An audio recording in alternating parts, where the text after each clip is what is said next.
Where are you headed? We're heading to Florida, taking the kids to Universal Studios. Basically, nice. Universal Studios, and we haven't taken a vacation in years, but pretty much when you look at what they have to offer, it basically checks off every single conceivable box for my two children, who are 8 and 3. Almost 9 and 4, but basically it checks off Harry Potter, which they're both obsessed with, The Simpsons, which they're both, especially my older daughter, just think and me think are the greatest things in the world. Transformers, my son, the prospect that he's going to meet Optimus Prime is one of these things. It's a bucket list thing for him. He's not even thing. And then, of course, Jurassic Park. He's obsessed with dinosaurs. Minions, of course, he loves Minions. So this is going to be pretty awesome. Haven't taken a trip in a long time. I will be wearing the Rose Street Journal shirt at least once on the trip, maybe twice. There you go. Depending on availability. Don't take it off. So, it's 5 straight days, and they sleep in it, everything. It's good luck. It's unlikely anyone except my wife's going to see me while I'm asleep. Oh, but not impossible, I suppose. If someone could pull the fire alarm or something, and then their local news cameras might be there. You'd like to see me rushing out on my RSJ shirt. They know that guy's a stud. He knows his fantasy stuff. At least they can give a little conversation with the firefighters. Well, I should check that out. Anyway, that's what's going on. I also wanted to share with you a little bit because we haven't talked in a while. So I'm not a huge gamer exactly, but I do enjoy video games. But I'm not one of these I stay up all night playing video game type guys. Yeah. Anyway, there was a big sale on the Nintendo Switch online store recently, and I didn't think I'd get anything, but NBA 2019, 2K19 as the kids are calling it nowadays. Which is usually a $60 game, was on sale for $3.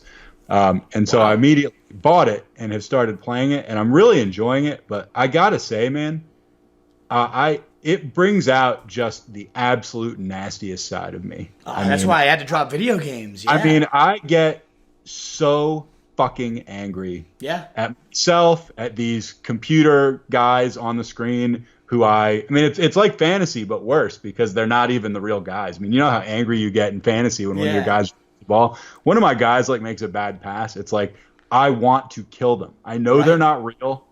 I know it's just I've just noticed the tension level rising like crazy for me lately. Could pluck him from the screen and put him into your apartment and he was a real human being, you would just do awful things. It is. I don't even know how to sum. It sounds like you kind of understand. Oh, I get it. Yeah, and I'm telling you, someday fantasy esports is going to be a real thing. I have no doubt about it. So we're going to be screaming at virtual computer players within the next 10 years. I bet. I think that's true, and hopefully we'll still all be together doing this, and we can cover it and give the people what they want. It just makes it really mad. Paving your path to your esports title. Just really, really angry. Yeah, I'm even angry thinking about it right now. And yet I still pick up the controller multiple times a day now that it's summer. I have a little bit extra time. I had to drop it. I can't. You just stop playing video games? Yeah, I broke too many remotes. I just swear too much at the air. I was a worse human for video games. I had to. Was it Madden mostly? It was a lot of Madden. I was a big shooter guy too. Halo, Call of Duty, all that stuff. But yeah, I played Doom. Wolfenstein. Dude, I remember Wolfenstein, dude. That was my fucking shit. I loved Wolfenstein. Back in the day? Oh yeah, the computer, the PC one. No, none of the the PC one. Yeah, the PC one was great. And I bought the new version of it I don't know, a year and a half, 2 years ago, and pretty awesome, but it infuriated me. Yeah.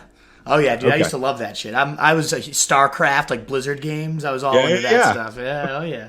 So, I think I'm probably, and unfortunately, my daughter's been seeing me like this, and I've been seeing parts of me that, she doesn't like. I'm using just terrible language. Their vocabulary's expanded a bit these last couple weeks.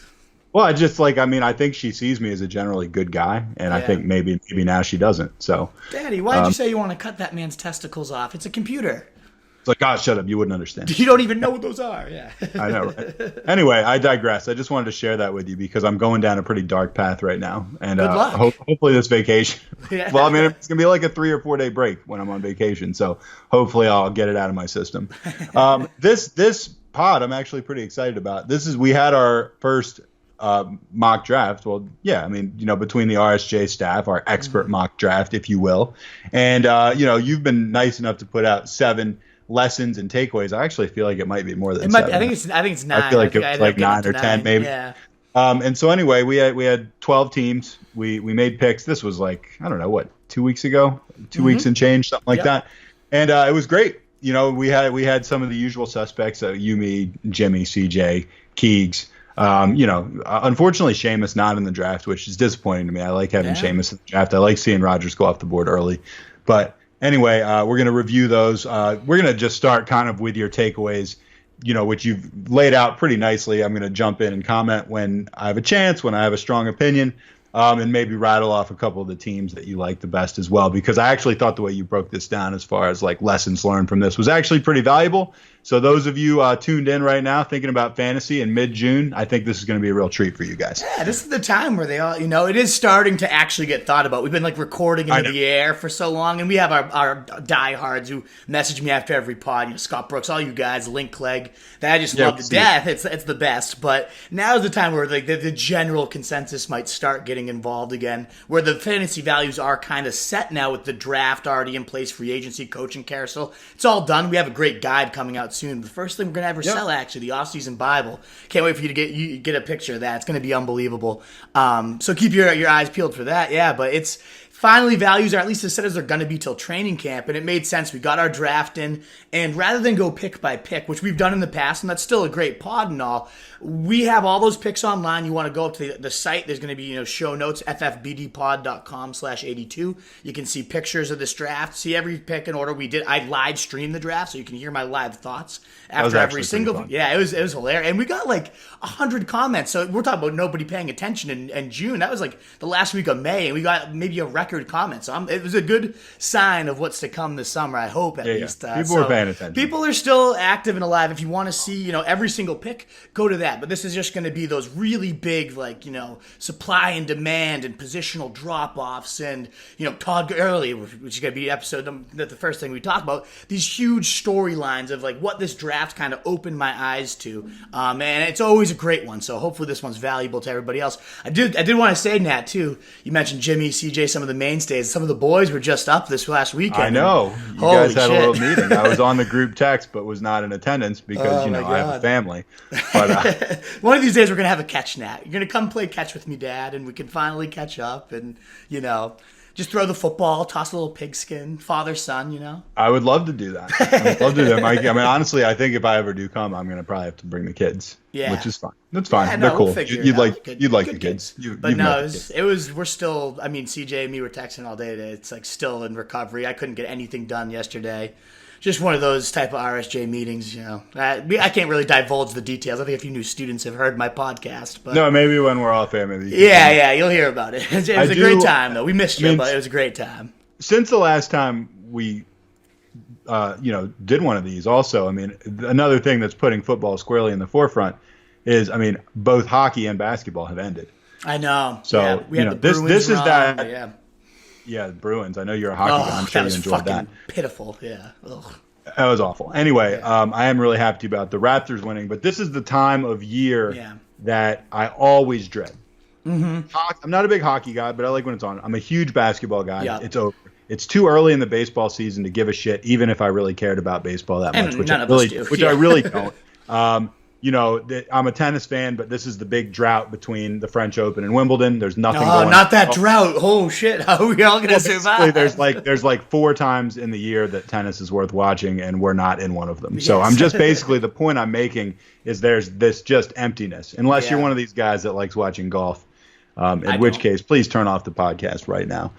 Yeah.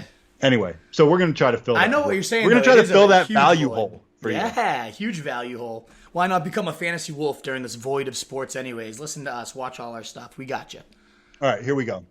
Takeaway number 1, the mystery of Todd Gurley's value. And this was the first thing that jumped out at anybody. And one of the things that jumped out was that I feel like the first 2 picks in the draft were not your first 2 picks. I feel like the first 2 picks that you had on your big board actually went 3-4. You're right. I was 4, and I think I got Alvin Kamara with the 4th pick, which I my number 2 guy. Yeah, and then Zeke was number 3, who's my number 1 guy. So. It was jizzing all over the place getting Zeke 3, and I was pretty happy getting Kamara 4. So anyway, that was a bit off script. Heavy running backs in the first round. We're going to talk about that later. But the big mystery, Todd Gurley's value. You actually snagged Gurley early 2nd round. Yeah. You're pretty excited about it. If you hadn't taken him, I would have, but I wasn't picking for several picks after you. Mm-hmm. Man, talk about a guy that has consistently put up amazing numbers.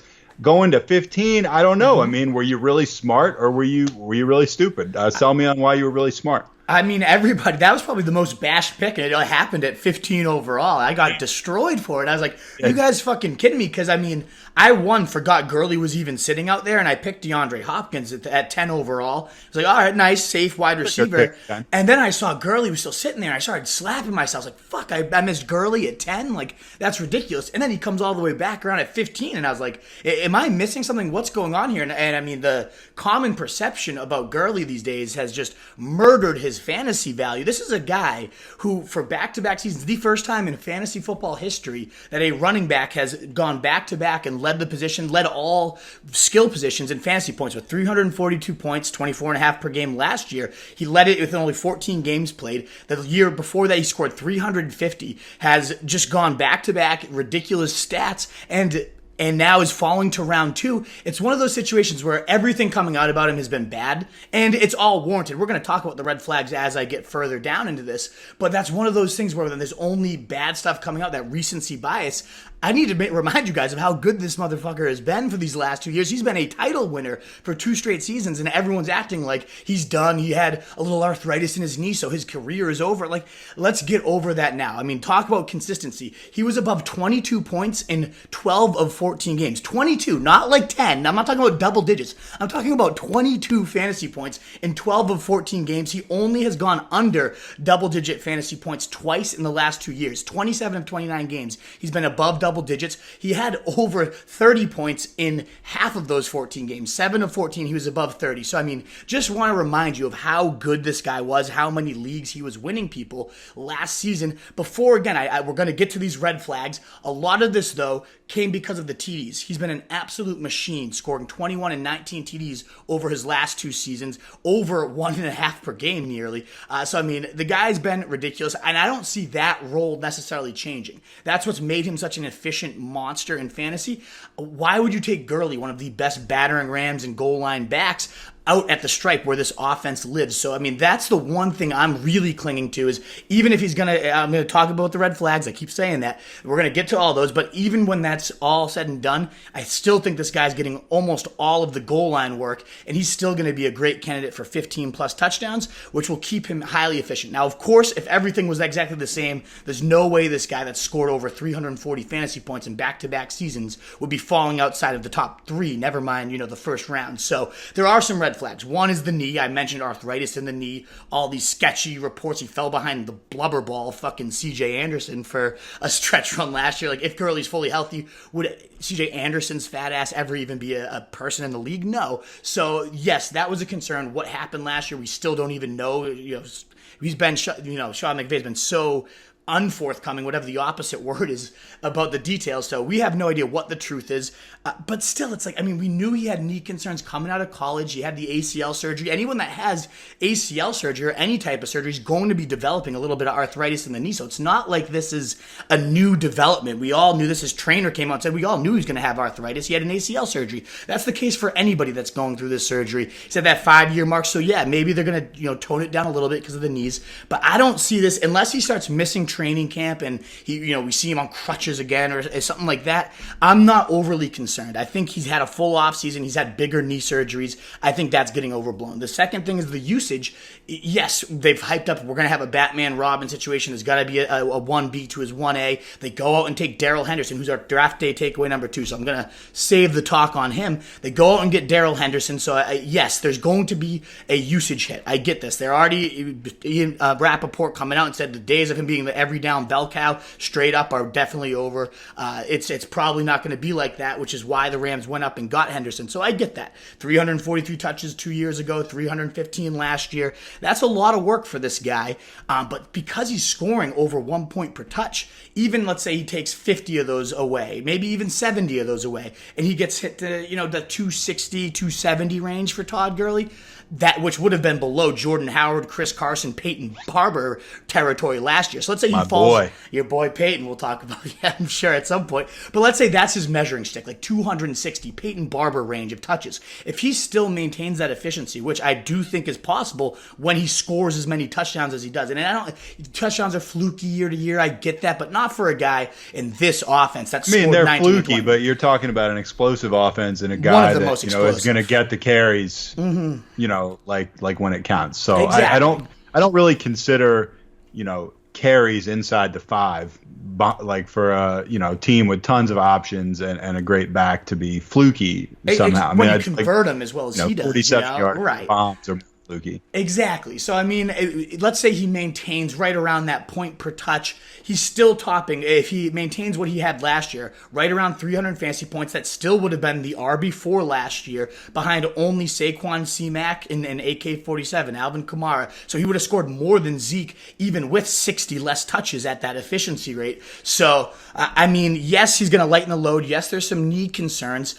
But to me, the only concern I am a little bit nervous about truly is the line. Yeah, he lost, the interior of the line, the left guard Saffold, Jason Sullivan, 2 key interior pieces, but it's a zone blocking scheme. You can get an athletic guy in there and it's kind of just churn it out. We've seen it with Shanahan, so I'm not even that worried about that. So you boil all that down and all these red flags, they exist, but I think they're so overblown because we cling to when there's this negative perception. We need a reason to devalue someone because it's so easy to get hyped up and this guy's going to explode, this guy's going to explode. You need your guy that you're going to say is going to suck. And he's everyone's bust candidate now, and I think it's making this guy that's been such a monster a tremendous value, and I think it's well worth the risk either way. There is risk, but I think it's well worth it to me. Do you want to know something that I've speculated about on this? I agree. I hear what you're saying. We want to be able to call someone out as the bust and everything like that. I feel like there's gasoline on this fire for 2 reasons. One is pretty obvious, which is the very public way that he, kind of fell on his face at the end of the year. Mm-hmm. And I don't mean he just didn't do well. They actively were not using him in the most important game or games of the year. Absolutely. So extremely public. We saw that happen. Now, granted, that wouldn't actually affect his fantasy numbers in the season, but everybody saw that. That's one thing. You don't have to be a genius to figure that out. The second thing, and this is weird because it's completely an apples and oranges argument, but I think it applies. I feel like people are gun shy with Gurley more so because of seeing people get burned on Le'Veon Bell last year, which was for a completely different reason. I don't think, the guy was pretty much as money as you can get, consistent as you can get in the Gurley category, in some ways maybe even more. And, so people didn't think twice about taking this guy with a top 2, top 3, top 4 pick last year. And then everybody got to see also very publicly all those people's seasons completely ruined. Mm-hmm. And so I think that people, even though, that was different. It was free agency. This is injury, potential platoon in the backfield. But I think that this is actually going to play a factor in people picking him or not picking him, as stupid as that is. I think that everybody wants to make sure they're getting something real with that pick. You get a number 3 pick, a number 4 pick, 5, 6, 7. You want to make sure you're putting money in the bank with that. Yeah. And everybody that took Le'Veon Bell last year thought they were, for sure. Mm-hmm. I didn't take him, but I certainly didn't think he was a bad pick. I figured he'd be back after a week.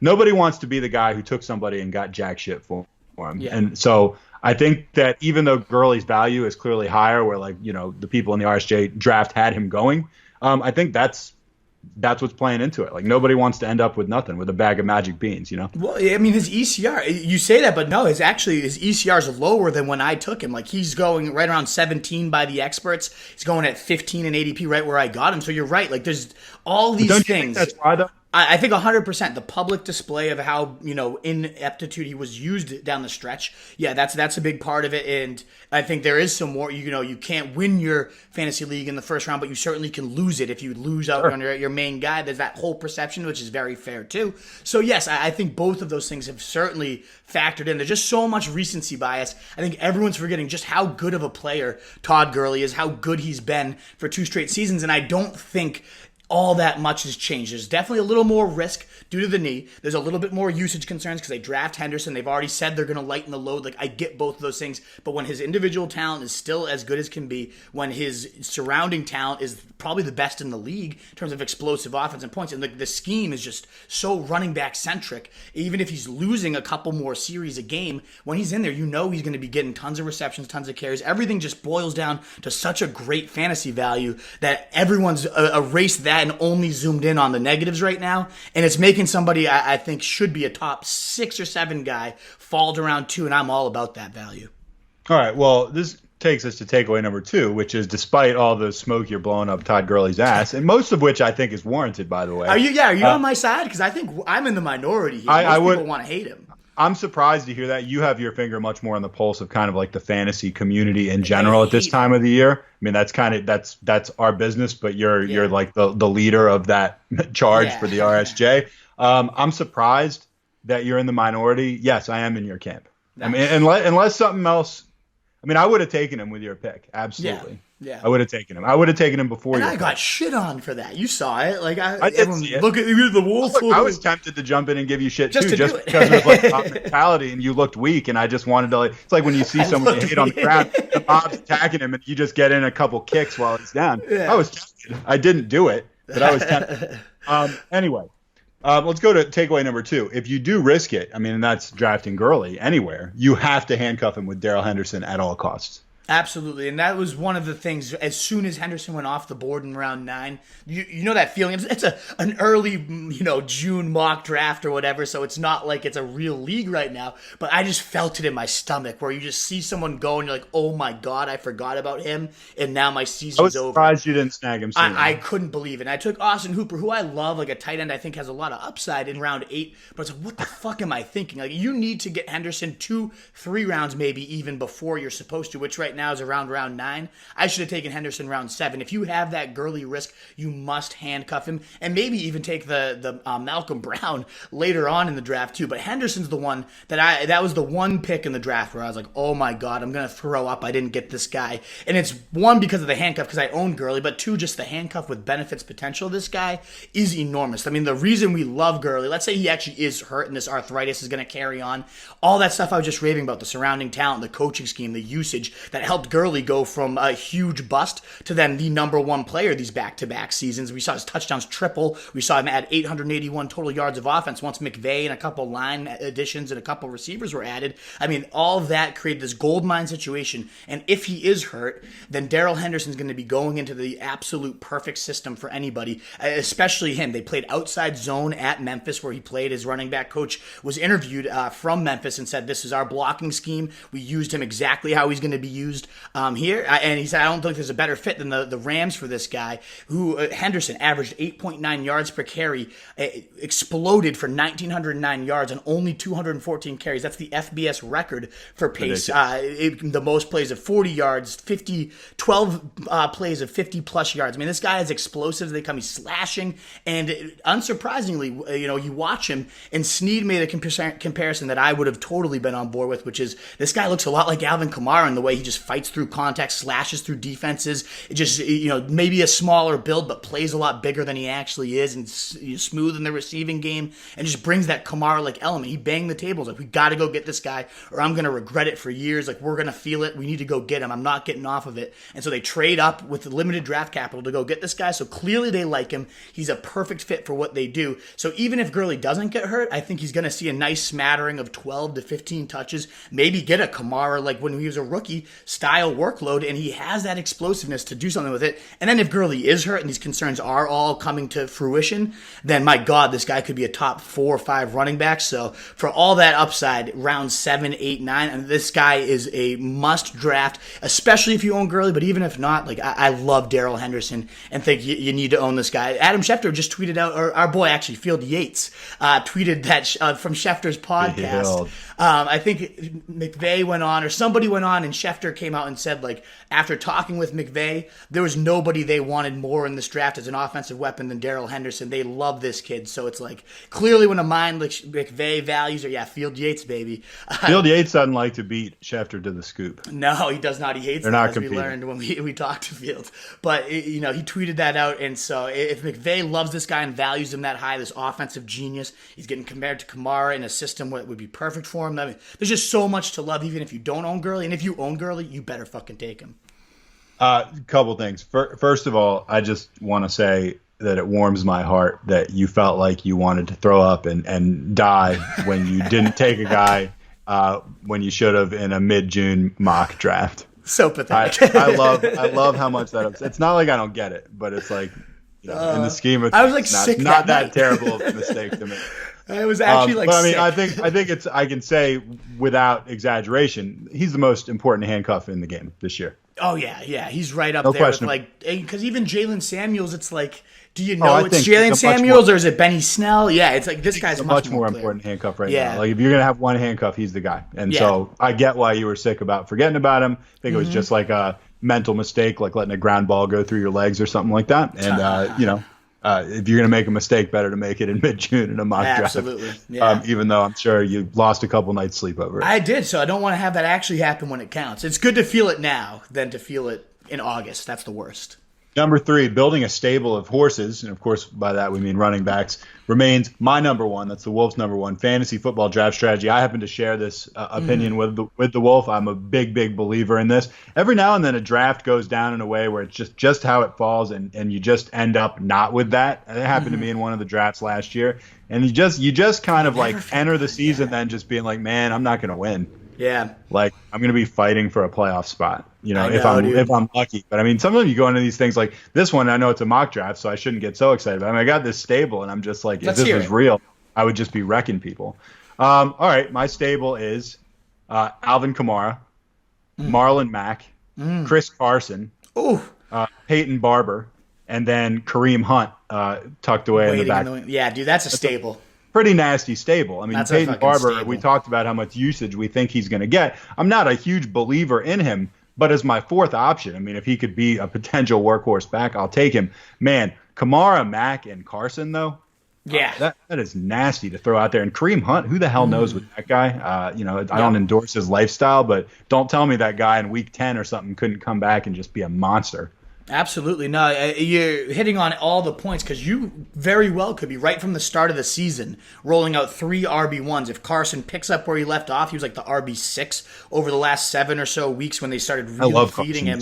I mean, he's a beast, and it's going to remain a run-heavy offense. I get Rashad Penny's looking good, but Mike Davis in 146 touches is gone, and so plenty of that's going to fall back on Carson. He's going to be right back in that 250 carry place at explosive offense with Russell Wilson at it. Yeah, and their offensive line's finally kind of getting their feet under them. So yeah, I love Carson as your third. And that's the whole point of this strategy we call building a stable. We debuted it last year, and almost everyone who followed it at least got to their semis, if not won their league. We had so many people say, you kept telling me go all in on running backs. Yeah, I loaded up on 4 guys in the first 5 rounds, ended up with 3 that panned out. And when you have that option of just RB1 in your top spot, RB1 in your second spot, and then your flex is also a 3-down workhorse, it's the ultimate edge you can possibly get. Because right now there's this whole conception, well, now that there's more featured backs, you got to go back to the receivers, but you don't get the points, that 20 plus touches, that 20 plus fantasy points a week at the receiver position. They can get taken out by good cornerbacks, they can disappear at any point,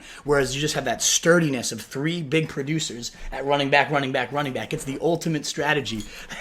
What's up, big guy? That you can possibly do. So I'm fully with you. Even if it's a little bit more saturated of a market for running backs, I'm still taking 3 within my first 5, maximum 6 picks. If I don't have 3 guys at the running back position within my first 6, I'm feeling, like you said, a little nervous, a little uncomfortable going into my league. You look at those RB1s in the first round: Zeke, Kamara, Saquon, C-Mac. You got Joe Mixon, Melvin Gordon, Lev, DJ. At top 9, I have to take one of those guys. We talked about our draft.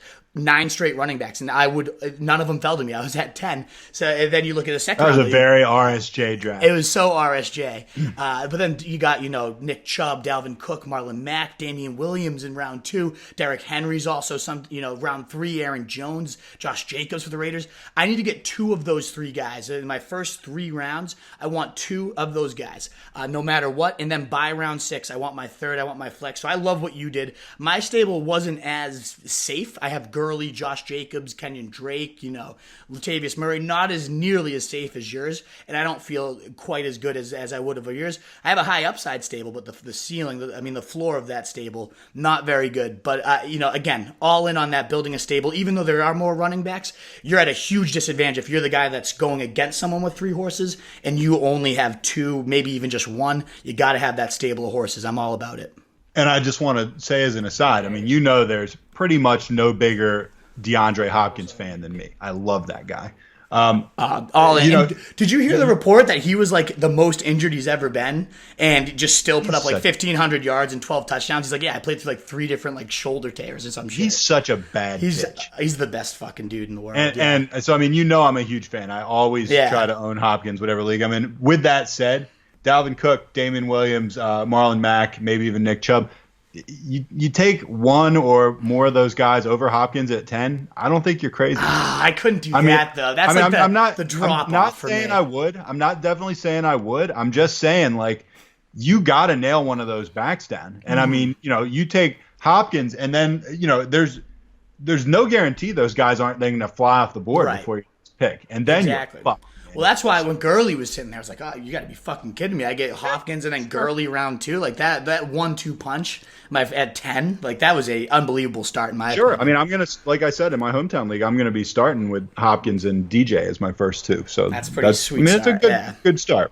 Absolutely. All right, so with that said, you want to build a stable of horses, of course, but takeaway number 4, you got to get a wide receiver within the first 3 picks. You got to do it. And I did. I got one with my 3rd pick. Was not like the guy that I wanted more than anybody, but he's good. I got Amari Cooper with my 3rd pick. Could be huge, right? Like, could be huge. I could get that. But we've been burned by him before, I have been. I feel like this situation's a little bit different, and I feel okay about the pick. Yeah.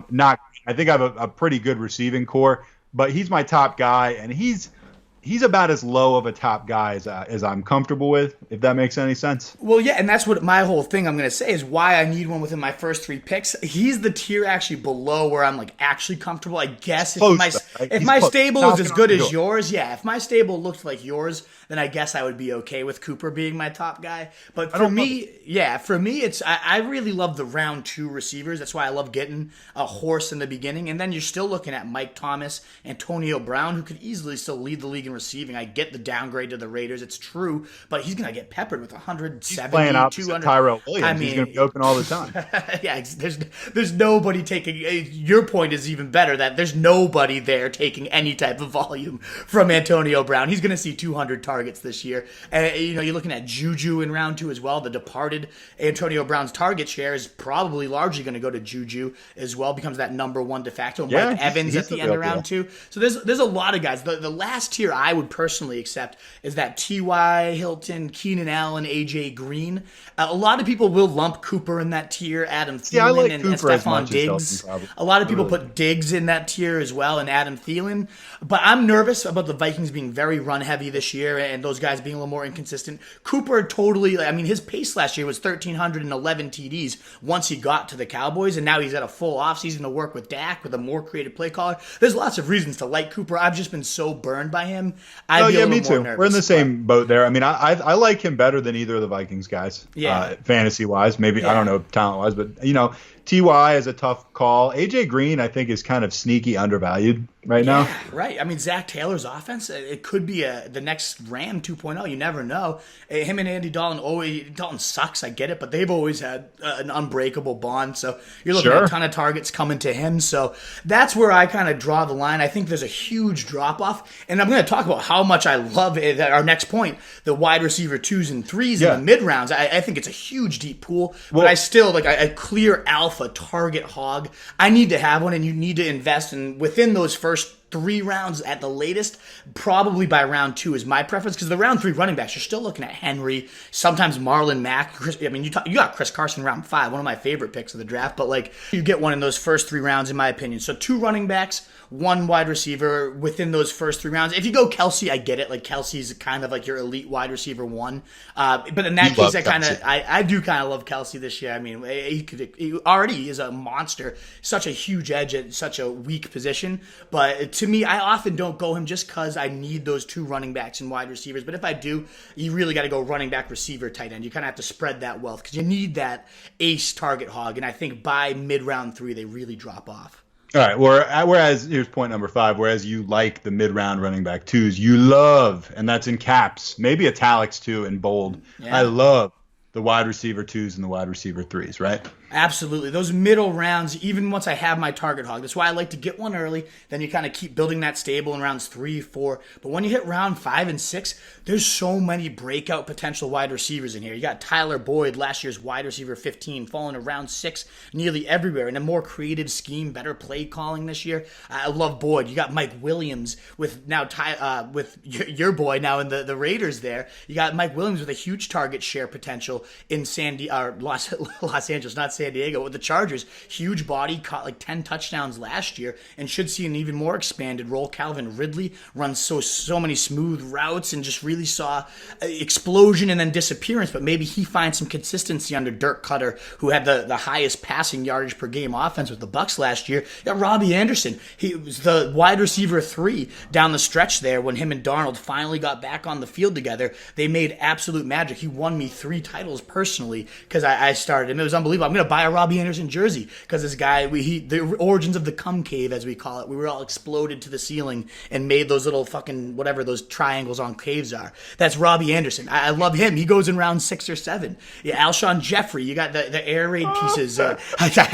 Christian Kirk, Larry Fitzgerald goes in like round 10. So I mean, there's just Larry Fitzgerald. Yeah, really. My receiver core is deep. Ass in the NFL. I mean, you got that going for you too. Yeah, absolutely. What's Larry Fitzgerald like as a woman in a bar?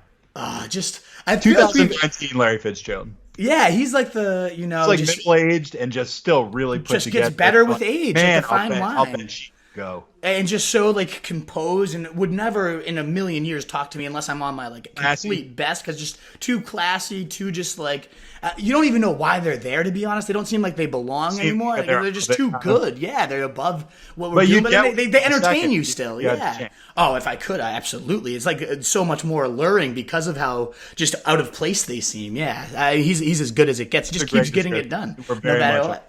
Yeah, I always love a good one of those. But yeah, I mean, all to illustrate that there's just so many. Tyler Lockett with Doug Baldwin gone. I mean, there's just so many breakout potential wide receivers in those rounds 5, 6, 7, 8. And then we're going to talk about penny stocks in a second. So to me, once you secure that number 1, you can kind of ignore that wide receiver position for a couple rounds because there's just so much breakout potential. And it's kind of tough to sift through them all. Obviously, there's guys I rank them, and there's some I like more. But there's so many great options that you can't really go wrong in those 5, 6, 7, 8 receivers, in my opinion. All right, number 6. Don't ignore the tight end edge available here either. You love edging to tight ends, don't you? I do. I do, yes. I love edging to a good tight end. Edge right up. O.J. Howard, Jared Cook, Hunter Henry, who I also got, by the way, and who CJ was really pissed. I remember that. He's such a Hunter Henry guy. Yeah, so gaining that tight end edge is just so crucial when you can. And if you can get it, instead of having to pay that premium of like a Travis Kelce and using that opportunity cost at round 1 when you have those surefire running backs and receivers, you land the middle round guy that explodes. It's enormous. It's a draft game day changer. You had George Kittle last year, one of the fantasy MVPs of the season, and that was lately. But this year, I really think the middle rounds, there's plenty of guys who could take that vaunted next step. You mentioned O.J. Howard, my favorite of the bunch. playing in Bruce Arians' vertical heavy offense. This guy led the league in tight end yards per reception, I think 2 straight years now. Gets great separation, runs down the field. For his size, it's just unfair what this guy can do. You got Jared Cook going to the Saints, who we know Jimmy Graham's history there, and they've kind of been chasing that ever since, but they haven't had anybody of Graham's caliber. The guy led the league in tight end targets last year, dominated pretty much with the Raiders, and now he gets Drew Brees in an offense that Dan Campbell, their tight end coach, says we're using him a lot like Jimmy Graham. Sean Payton says he's fitting perfectly in OTAs. Hunter Henry, your guy, led the league in tight end touchdowns 2 seasons ago when he was healthy. One of my favorites of all time. So he could be that next Travis Kelce, and maybe it's Ingram with Odell gone. His splits with and without Odell, he averages so many more yards and about a half touchdown more per game when Odell's out of the lineup. So just 4 guys that in that rounds like 6, 5 through 7 range. If you can get one of them to pair with 3 running backs and 3 receivers through 7 rounds, I think you've set yourself up very, very nicely in your draft. All right, number 7, reason why you can stock up at the skill positions. Quarterback's as deep as it's ever been, and we've thought it was deep for a while. You and I and a lot of the guys at the RSJ are huge proponents of waiting on a quarterback. I personally waited for one like next to last pick or something. I got Roethlisberger in like the 11th round or something like that. Yeah. You get a guy that brave in the 11th round, and you're really doing something.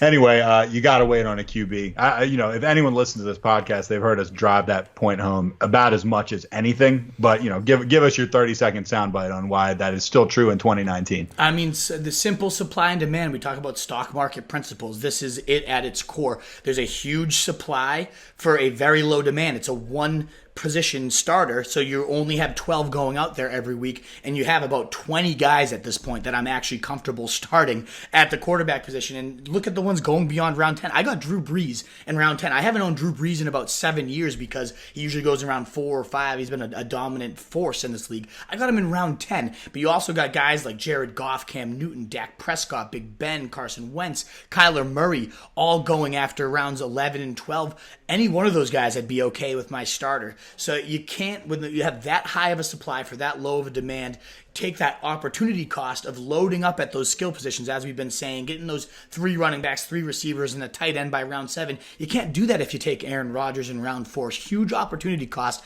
and we know how big the drop-off is from round 2, 3 running backs to round 9 or 10, where you barely ever hit the position.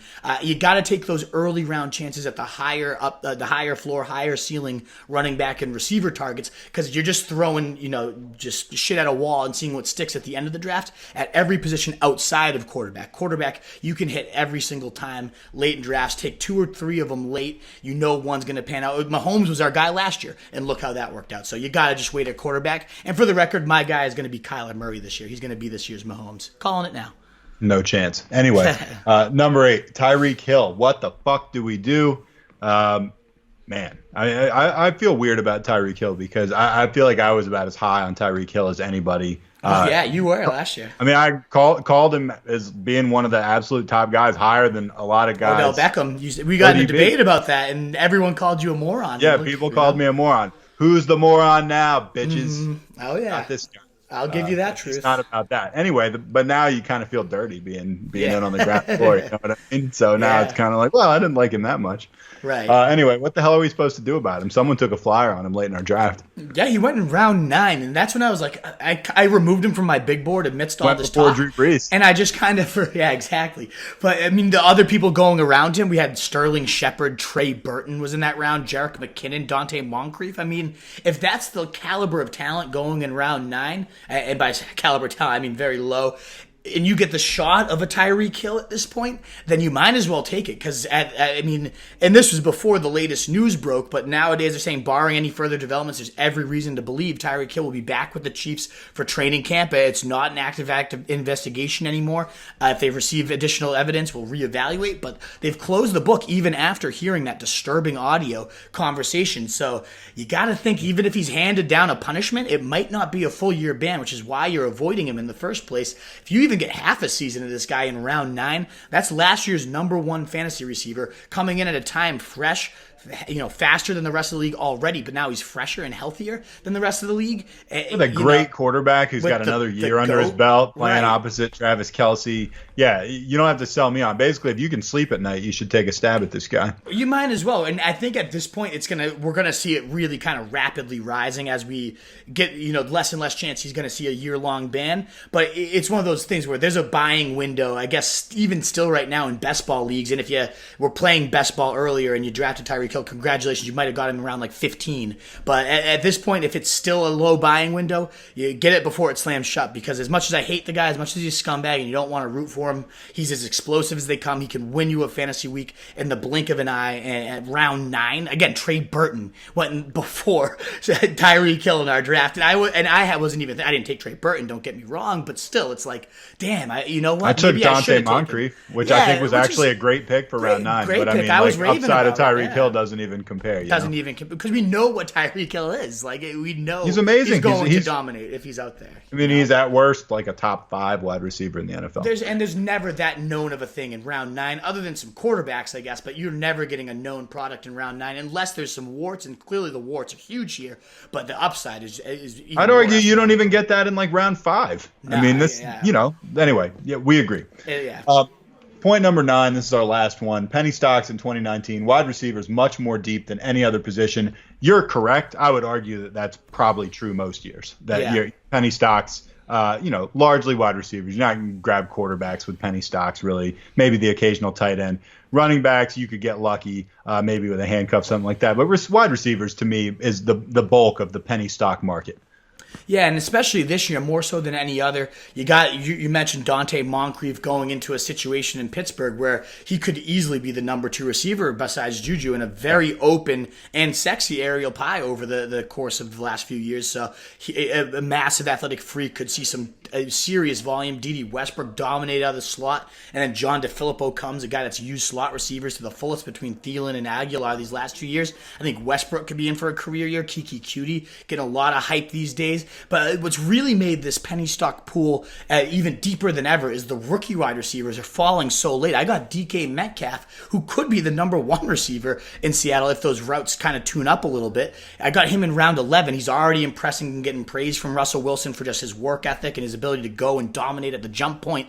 I got Emmanuel Sanders, last year's wide receiver 10, in round 12 this year until he got hurt. Marquez Valdez-Scantling was there in the last round, the 6'3". MVS blazes a 4.31 at 6'3" and gets a second year of chemistry with Aaron Rodgers. Reports are he's playing faster than ever. You got that. I mean, there's just so many. And then we talk again. I said rookies. Paris Campbell. I remember CJ took him. I was like, oh damn. Then McCole Hardman went the next round. I was like, oh shit. Like all these rookie receivers with so much upside. There's not really that transition.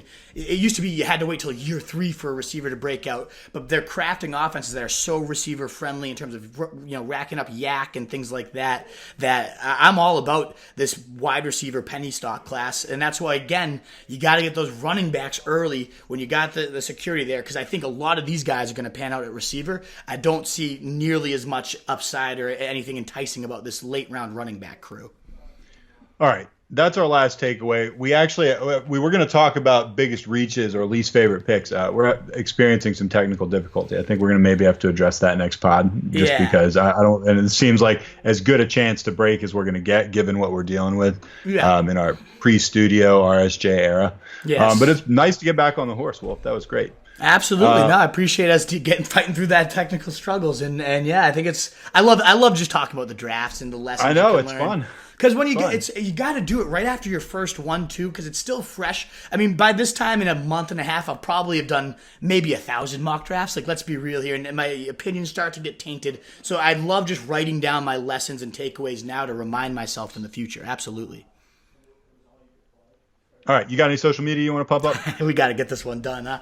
Well, I mean, you were breaking up during that last comment there. Oh, God. Someday, hey, you want to fund the Roto Street Journal studio, you can find me on Venmo. But otherwise, you can find me at Roto Street Wolf on Twitter, Roto Street Journal on Instagram, and Facebook is our main pages. Roto ST Journal on Twitter as well. Of course, is the Fantasy Fullback Dive, where we pave your path to 2019 titles. And now that it's summer vacation in 2 more days, we're going to be having a whole hell of a lot more content coming out. So make sure you bookmark rotostreetjournal.com, ffbdpod.com, and we're going to get you that title in 2019, baby. All right. My name's Nat the Truth Jones. And I'm the Wolf. See you guys. Yeah, like we were playing on borrowed time there. Yeah, I know.